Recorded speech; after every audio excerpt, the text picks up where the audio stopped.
वसुवती देव की व्रत कथा। वसुवती वार व्रत महत्म एवं विधि। इस व्रत को करने से समस्त इच्छाएं पूर्ण होती हैं और वसुवती महाराज प्रसन्न होते हैं। धन, विद्या, पुत्र तथा मनोवांछित फल की प्राप्ति होती है।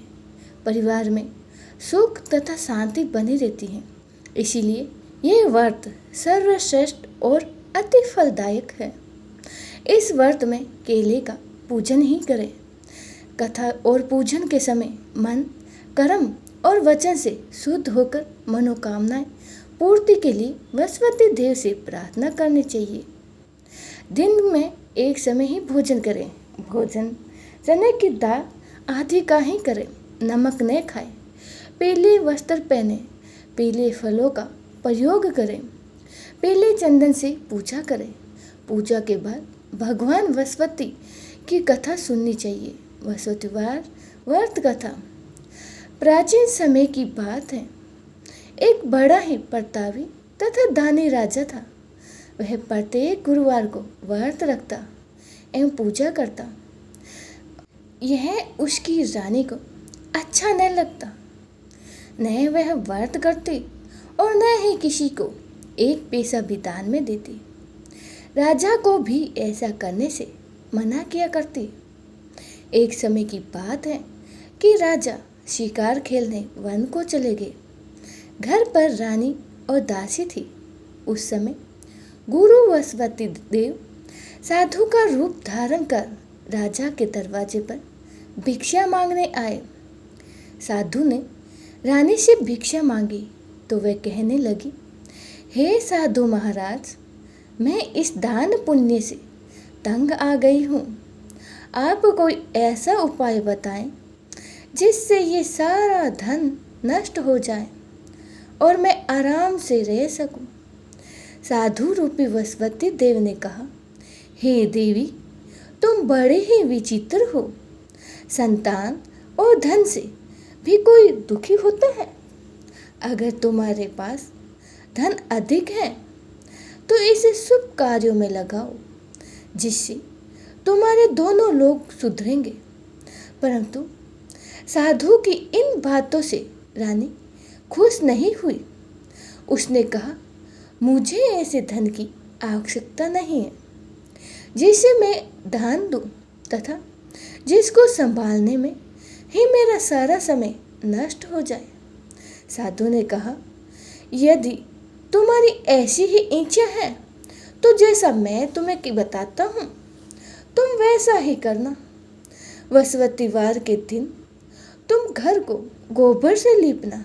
अपने केसों को पीली मिट्टी से धोना। केसों को धोते समय स्नान करना। राजा से कहना कि वे हजामत करवाने जाए और भोजन में मांस मदिरा खाना।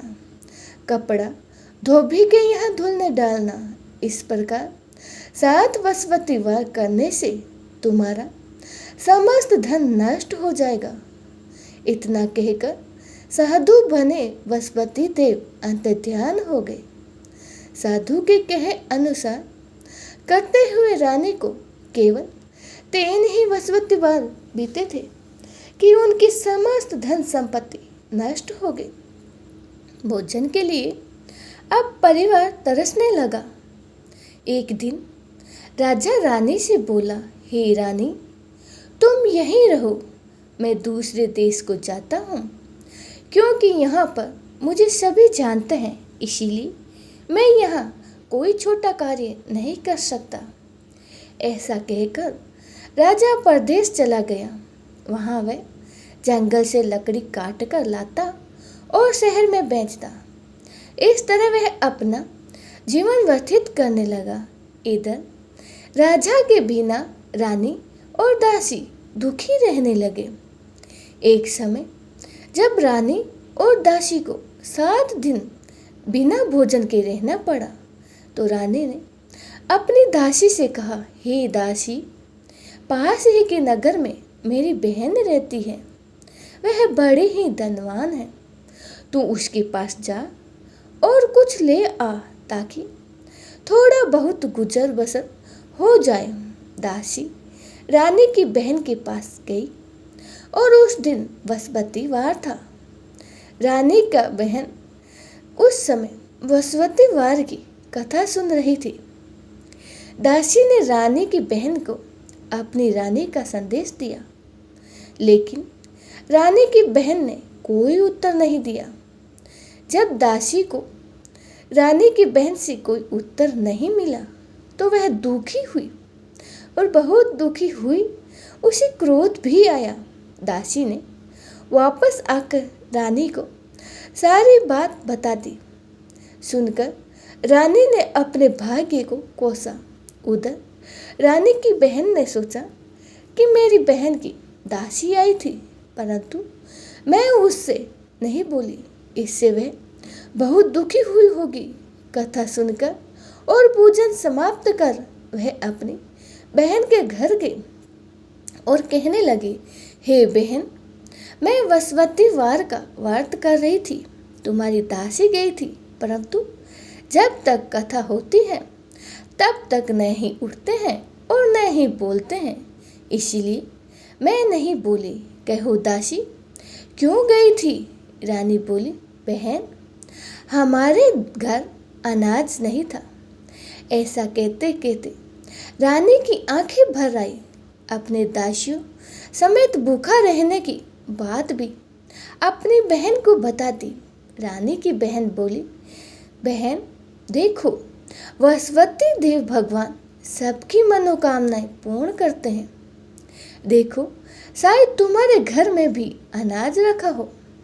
ये सुनकर दासी घर के अंदर गई। वहां उसे एक घड़ा अनाज का भरा मिल गया। उसे बड़े ही हैरानी हुई, क्योंकि उसे एक एक बर्तन देख लिया था। उसने बाहर आकर रानी को बताया।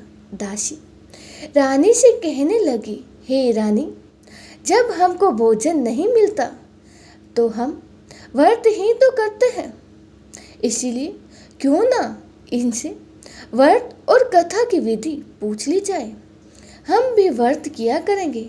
दासी के कहने पर रानी ने अपनी बहन से कहा, बसंती वार व्रत के बारे में पूछा। उसकी बहन ने बताया, बसंती वार के दिन व्रत में चने की दाल और मुनक्का से विष्णु भगवान का केले की जड़ में पूजन करें तथा दीपक जलाएं, पीला भोजन करें तथा कथा सुने। इससे गुरु भगवान प्रसन्न होते हैं और मनोकामना भी पूर्ण करते हैं। व्रत और पूजन की विधि बताकर रानी की बहन अपने घर लौट आई। रानी और दासी दोनों ने निश्चय किया कि बसंती देव भगवान का पूजन जरूर करेंगे। एक साथ रोज बाद जब बसंती वार आया तो उन्होंने व्रत रखा। घुड़साल में जाकर चन्ना और गुड़ बेंद लाई तथा उसकी दाल से केले की जड़ तथा विष्णु भगवान का पूजन किया। अब पीला भोजन कहाँ से आए? दोनों बड़े ही दुखी हुए, परंतु उन्होंने व्रत किया था, इसीलिए बसंती देव भगवान प्रसन्न थे। एक साधारण व्यक्ति के रूप में वे 2 थालों में सुंदर पीला भोजन लेकर आए और दासी को देखकर बोले, हे दासी, यह भोजन तुम्हारे लिए है और तुम्हारी रानी के लिए है, इससे तुम दोनों ग्रहण करना। दासी भोजन पाकर बहुत ही प्रसन्न हुई। उसने रानी को सारी बात बताई। उसके बाद से वह प्रत्येक बसंती वार को गुरु भगवान का व्रत और पूजन करने लगी। एक बसंती वार भगवान की कृपा से उनके पास धन हो गया, परंतु रानी फिर पहले की तरह ही आलस्य करने लगी। तब दासी बोली, हे देखो रानी, तुम पहले ही भी इस प्रकार आलस्य करती थी। तुम्हारे धन के रखने में कष्ट होता था, इसी कारण सभी धन नष्ट हो गया। अब गुरु भगवान की कृपा से धन मिला है तो फिर तुम आलस्य होता है। बड़ी ही मुसीबतों से हमें यह धन पाया है, इसलिए हमें दान पुण्य करना चाहिए। अब तुम भूखे मनुष्य को भोजन कराओ, प्याव लगवाओ, ब्राह्मणों को दान दो, कुआं तालाब बावड़ी आदि का निर्माण करवाओ, मंदिर पाठशाला बनवाकर ज्ञान दान दो, कुंवारी कन्याओं का विवाह करवाओ अथवा धन को शुभ कार्य में खर्च करो, जिससे तुम्हारे कुल का यश बढ़े तथा स्वर्ग की प्राप्ति हो और पितर प्रसन्न हो। दासी की बात मानकर रानी शुभ कर्म करने लगी। उसका यश फैलने लगा। एक दिन रानी और दासी आपस में विचार करने लगी कि न जाने राजा किस दशा में होंगे। उनकी कोई खोज खबर नहीं है। उन्होंने श्रद्धापूर्वक गुरु वसुपति भगवान से प्रार्थना की कि राजा जहाँ कहीं भी हो शीघ्र ही वापस आ जाए। उधर राजा परदेश में बहुत ही दुखी रहने लगा। वह प्रतिदिन जंगल से लकड़ी बीन कर लाता और उसे शहर में बेचकर अपने दुखी जीवन को बड़ी ही कठिनता से व्यतीत करता। एक दिन दुखी हो अपनी पुरानी बातों को याद करने लगा और वह रोने लगा और उदास हो गया। उसी समय राजा के पास भगवान वसुपति देव साधु के वेश में आकर बोले, हे लकड़हारे, तुम इस सुनसान जंगल में किस चिंता में बैठे हो, मुझे बताओ। यह सुनकर राजा के नेत्रों में जल भर आया। साधु की वंदना कर राजा ने अपनी संपूर्ण कहानी सुना दी। महात्मा तो दयालु होते हैं। वे राजा से बोले, हे राजा, तुम्हारी पत्नी ने वसुपति देव के प्रति अपराध किया था, जिसके कारण तुम्हारी ये दशा हुई है।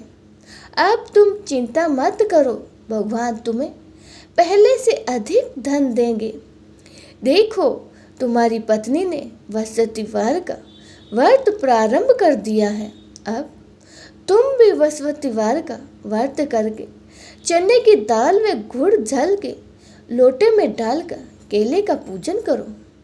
फिर कथा कहो, यह सुनो, भगवान तुम्हारी सब मनोकामना को पूर्ण करेंगे। साधु की बात सुनकर राजा बोले, हे प्रभु, लकड़ी भेजकर तो इतना पैसा नहीं मिलता जिससे मैं बचा सकूं, जिससे मैं भोजन के उपरांत भी कुछ बचा सकूं। मैंने रात्रि में अपनी रानी को व्याकुल देखा। मेरे पास कोई ऐसा साधन नहीं है जिससे उसका समाचार जान सकूं। फिर मैं कौन सी कहानी कहूँ, यह भी मुझे मालूम नहीं। साधु ने कहा, हे राजा, मन में वसुपति भगवान के पूजन व्रत का निश्चय करो। वे स्वयं ही तुम्हारे लिए कोई राह बना देंगे। वसुपतिवार के दिन तुम रोजाने की तरह लकड़ी लेकर शहर में जाना। तुम्हें रोज से दुगुना धन मिलेगा, जिससे तुम भली भांति भोजन कर लोगे तथा वसुपति देव की पूजा का सामान भी आ जाएगा। जो तुमने वसुपतिवार की कहानी के बारे में पूछा है वह इस प्रकार है। वसुपति देव की कहानी। प्राचीन काल में एक बहुत ही निर्धन ब्राह्मण था। उसकी कोई संतान नहीं थी। वह नित्य पूजा पाठ करता, पर उसकी स्त्री ना ही स्नान करती और न ही किसी देवता का पूजन करती। इस कारण वह ब्राह्मण बहुत ही दुखी रहते थे। भगवान की कृपा से ब्राह्मण के यहाँ एक कन्या उत्पन्न हुई। कन्या बड़ी ही होने लगी। प्रातः स्नान करके भगवान विष्णु का जप करती, वसुपतिवार का व्रत करने लगी। पूजा पाठ समाप्त कर पाठशाला जाती तो अपनी मुट्ठी में जौ भर के ले जाती और पाठशाला के मार्ग में डालती जाती। लौटते समय वही जौ जब क्षण के हो जाते तो उनको बीन कर घर ले आती। एक दिन वह बालिका सूप में उन सोने के जौ को फटक कर साफ कर रही थी। तभी उसकी माँ ने देख लिया और कहा कि हे बेटी, सोने के जौ को फटकने के लिए सोने का सूप भी होना चाहिए। दूसरा दिन गुरुवार था। कन्या ने व्रत रखा और वसुवती देव से सोने की सूप देने की प्रार्थना की। वसुवती देव ने उसकी प्रार्थना स्वीकार कर ली। रोजाना की तरह वह कन्या जो फैलाती हुई पाठशाला चली गई। पाठशाला से लौटते वक्त जब वह जो बीन रही थी तो वसुवती देव की कृपा से उसे सोने का सूप मिला। उसे वह घर ले आए और उससे जो साफ करने लगी, परंतु उसकी माँ का तो वही ढंग रहा। एक दिन की बात है कि कन्या के सोने के सूप में जब जौ को साफ कर रही थी, उस समय उस नगर का राजकुमार वहां से निकला। कन्या के रूप और कार्य को देखकर वह उस पर मोहित हो गया। राजमहल आकर वह भोजन तथा जल त्याग कर उदास होकर लेट गया। राजा को जब राजकुमार द्वारा अन्न जल त्यागने का समाचार ज्ञात हुआ तो अपने मंत्री के साथ वह अपने पुत्र के पास गए और इसका कारण पूछा। राजकुमार ने राजा को उस लड़की के घर का पता भी बता दिया। मंत्री उस लड़की के घर गए और मंत्री ने ब्राह्मण के समक्ष राजा की ओर से निवेदन किया। कुछ ही दिन बाद ब्राह्मण की कन्या का विवाह राजकुमार के साथ संपन्न हो गया। कन्या के घर से जाते ही ब्राह्मण के घर पहले की भांति गरीबी का निवास हो गया। एक दिन दुखी होकर ब्राह्मण अपनी पुत्री से मिलने गए और बेटी ने पिता की अवस्था को देखा और अपनी माँ का हाल पूछा। ब्राह्मण ने सभी हाल कह सुनाया। कन्या ने बहुत सा धन देकर अपने पिता को विदा कर दिया, लेकिन कुछ दिनों बाद फिर वही हाल हो गया। ब्राह्मण फिर अपनी कन्या के यहाँ गया और उसे सभी हाल कहता तो पुत्री बोली, हे पिताजी, आप माताजी को यहाँ लिवाओ। मैं उन्हें वह विधि बता दूंगी जिससे गरीबी दूर हो जाएगी। ब्राह्मण देवता अपनी स्त्री को साथ लेकर अपनी पुत्री के पास राजमहल पहुँचे तो पुत्री अपनी माँ को समझाने लगी।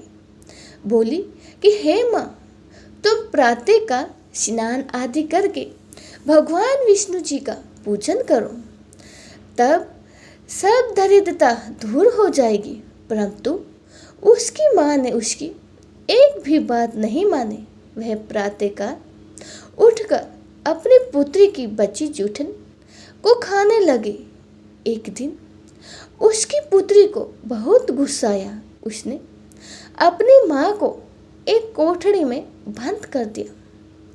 प्रातः उसे स्नान आदि कराकर पूजा पाठ करवाया तो उसकी माँ की बुद्धि ठीक हो गई। इसके बाद वह नियम से पूजा पाठ करने लगी और प्रत्येक गुरुवार को बृहस्पतिवार को व्रत करने लगी। इस व्रत के प्रभाव से मृत्यु के बाद वह स्वर्ग को गई। वह ब्राह्मण भी सुखपूर्वक इस लोक का सुख भोग कर स्वर्ग को प्राप्त हुआ। इस तरह ही कहानी कहकर साधु बने देवता वहां से लोप हो गए। धीरे धीरे समय व्यतीत होने लगा। फिर बृहस्पतिवार का दिन आया। राजा जंगल से लकड़ी काट कर शहर में बेचने गया। उस दिन उससे और दिनों से अधिक धन मिला। राजा ने चना गुड़ आदि लाकर वसुति व्रत किया। उस दिन से उसके सभी कलेश दूर हुए। परंतु जब अगले गुरुवार का दिन आया तो वह वसवती वार का व्रत करना भूल गया। इस कारण वसुपति देव भगवान नाराज हो गए। उस दिन उस नगर के राजा ने विशाल यज्ञ का आयोजन किया तथा उसने समस्त राज्य में घोषणा करा दी कि सभी मेरे यहाँ भोजन करने आवे। किसी ने अगर घर में चूल्हा जला लिया तो इस आज्ञा को जो नहीं मानेगा उसको फांसी दे दी जाएगी। राजा की आज्ञा अनुसार राज्य के सभी वासी राजा के भोजन में सम्मिलित हुए, लेकिन लकड़हारा कुछ देर से पहुंचा, इसीलिए राजा ने उसको अपने साथ महल में ले गए। जब राजा लकड़हारे को भोजन करा रहे थे तो रानी की दृष्टि उस खूंटी पर जा पड़ी जिस पर उसका हार लटका हुआ था। उसे हार खूंटी पर लटका दिखाई नहीं दिया तो रानी को निश्चय हो गया कि मेरा हार इसी लकड़हारे ने ही चुरा लिया है। उसी समय सैनिकों को बुलाकर उसको जेल में डलवा दिया। लकड़हारा जेल में विचार करने लगा कि जाने कौन सी पूर्व जन्म के कर्म से मुझे ये दुख प्राप्त हुआ है, और जंगल में मिले साधु को याद करने लगा। तत्काल ही वसुपति देव भगवान साधु के रूप में प्रकट हो गए और कहने लगे, अरे मूर्ख, तुमने वसुपति देवता की कथा नहीं की, इसी कारण तुझे ये दुख प्राप्त हुआ है। अब चिंता मत कर, वसुतिवार के दिन जेल खाने के दरवाजे पर तुझे 4 पैसे पड़े मिलेंगे, जिससे तुम वसुतिवार की पूजा करना और तेरे सभी कष्ट दूर हो जाएंगे। अगले वसुतिवार को उसी जेल के द्वार पर 4 पैसे मिले। राजा ने पूजा का सामान मंगवाकर कथा वहीं करी और प्रसाद बांटा। उसी रात्रि में वसुपति देव ने उस राजा के नगर के राजा को सपन में कहा, हे राजा, तुमने जिसे जेल में बंद किया है उसे कल छोड़ देना, वह निर्दोष है। राजा प्रातःकाल उठा और खूंटी पर हार टंगा देकर लकड़हारे को बुलाकर क्षमा मांगी तथा राजा के योग्य सुंदर वस्त्र आभूषण भेंट कर उसे विदा किया। गुरुदेव की आज्ञा अनुसार राजा अपने नगर को चल दिया। राजा जब नगर के निकट पहुंचा तो उसे बड़ा ही आश्चर्य हुआ। नगर में पहले से अधिक बाग, तालाब और कुएं तथा बहुत सी धर्मशालाएं, मंदिर आदि बने हुए थे। राजा ने पूछा कि यह किसका बाग और धर्मशाला है। तब नगर के सब लोग कहने लगे कि ये सब रानी और दासी द्वारा बनाए गए हैं। राजा को बड़ा ही आश्चर्य हुआ और गुस्सा भी आया कि उनकी अनुपस्थिति में रानी के पास धन कहाँ से आया। राजा क्रोध में रानी के पास जाने लगा।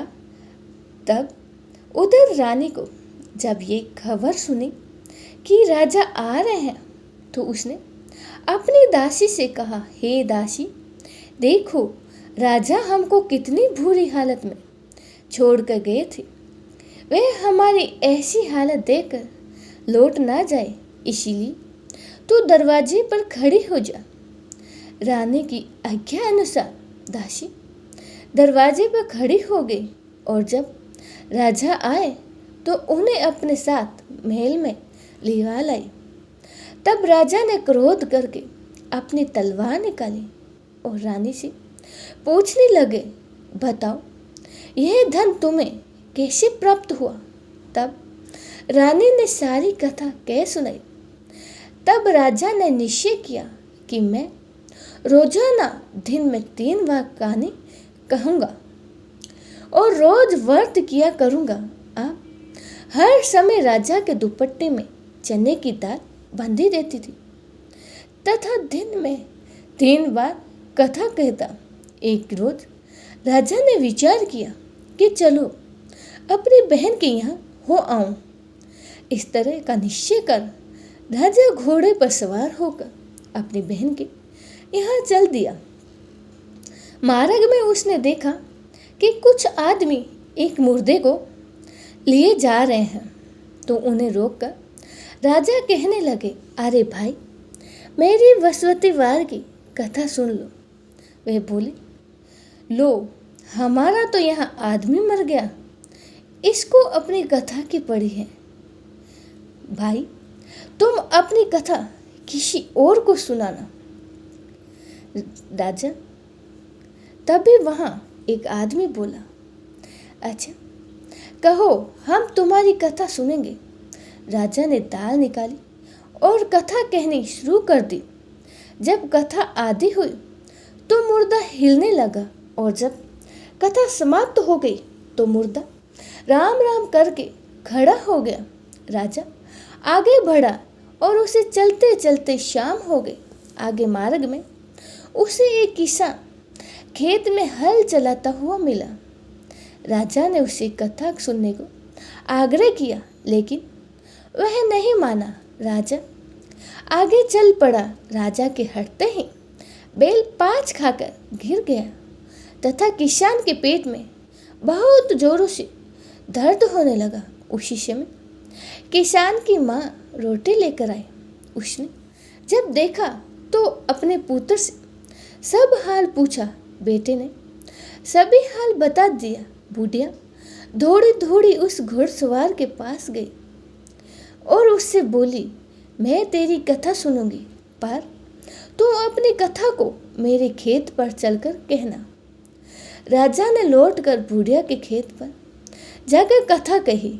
उसकी कथा सुनते ही बैल खड़ा हो गया तथा किसान के पेट का दर्द बंद हो गया। राजा अपनी बहन के घर पहुंच गया। बहन ने भाई की खूब मेहमान नवाजी की। दूसरे रोज प्रातःकाल राजा जागा तो वह देखने लगा कि सब लोग भोजन कर रहे हैं। राजा ने अपनी बहन से कहा, जब पूछा तो ऐसा कोई मनुष्य है जिसने भोजन नहीं किया हो, जो मेरी बृहस्पतिवार की कथा सुन ले। बहन बोली, हे भैया, ये देश ऐसा ही है। यहाँ लोग पहले भोजन करते हैं, बाद में ही कोई अन्य कार्य करते हैं। फिर वह एक कुम्हार के घर गई जिसका लड़का बीमार था। उससे मालूम हुआ कि उनके यहाँ 3 दिन से किसी ने भोजन नहीं किया। रानी ने अपने भाई की कथा सुनने के लिए कुम्हार से कहा तो वह तैयार हो गया। राजा ने आग जाकर बृहस्पतिवार की कथा कही, जिसको सुनकर उनका लड़का ठीक हो गया।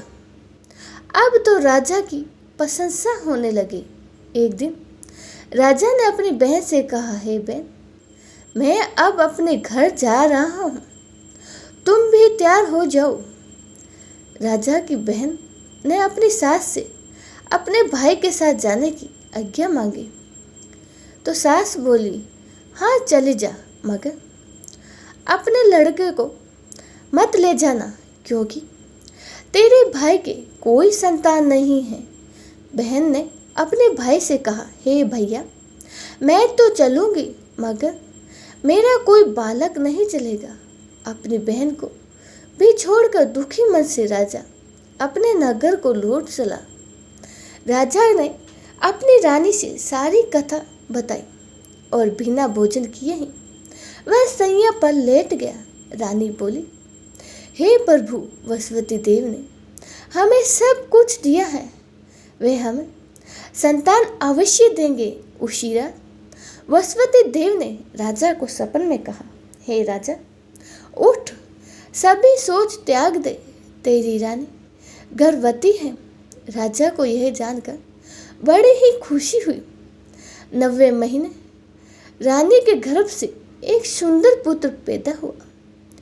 तब राजा बोला, हे रानी, स्त्री बिना भोजन के रह सकती है, परंतु बिना कहे नहीं रह सकती।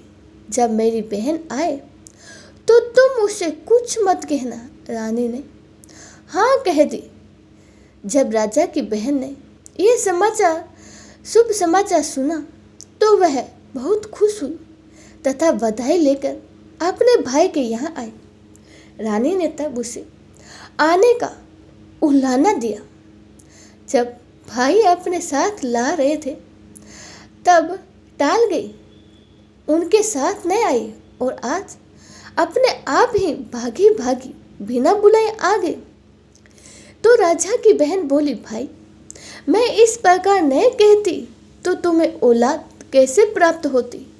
वसुवती देव सभी कामनाएं पूर्ण करते हैं जो सद्भावनापूर्वक वसुवती वार का व्रत करते हैं एवं कथा पढ़ते हैं तथा कथा सुनते हैं और दूसरों को सुनाते हैं। वसुवती देव उनकी सभी मनोकामनाएं पूर्ण करते हैं और उनकी सदैव रक्षा करते हैं। जो संसार में सद्भाव से गुरु भगवान का पूजन एवं व्रत सच्चे हृदय से करते हैं, उनकी सभी मनोकामनाएं वैसे ही पूर्ण होती हैं जैसे सच्ची भावना से रानी और राजा ने वसुवती देव की कथा का गुणगान किया तो उसकी सभी इच्छाएं वसुवती देव जी ने पूर्ण की। अनजाने में ही वसुवती देव की उपेक्षा ना करें, ऐसा करने से सुख शांति नष्ट हो जाती है। इसीलिए सबको कथा सुनने के बाद प्रसाद लेकर जाना चाहिए। हृदय से उनका मनन करते हुए जयकार बोलना चाहिए। बोलिए वसुवती देव की जय हो। इति श्री वसुवती वार व्रत कथा समाप्तम।